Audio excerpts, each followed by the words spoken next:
I am always looking for some good, data-informed, very specific, standards-aligned way to review student work. And WIDA has an amazing table that I'm going to share with you today.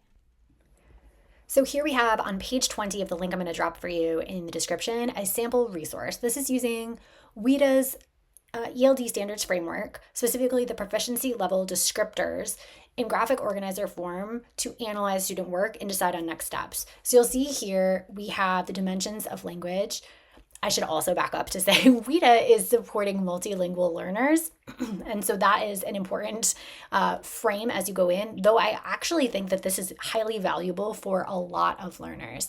So dimensions of language, here's kind of your overall discourse dimension, here's your sentence dimension, and then your word and phrase dimension. You'll see the criteria here.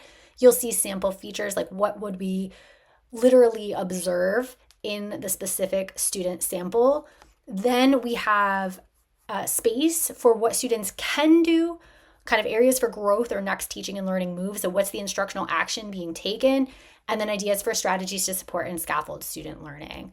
I envision this to be a very helpful tool you could use as is or adapt for team meetings and PLCs. Consider ways that you might utilize a tool like this. Again, adapt it, use it as is, and think about where as a leader or as a teacher leader, right, you might be able to work with colleagues or independently. Honestly, if you're in a teacher position and there's not a lot of collegial collaboration and you just want to use this on your own to reflect on student work, go for it. And let us know how you're using it or how you might be adapting it.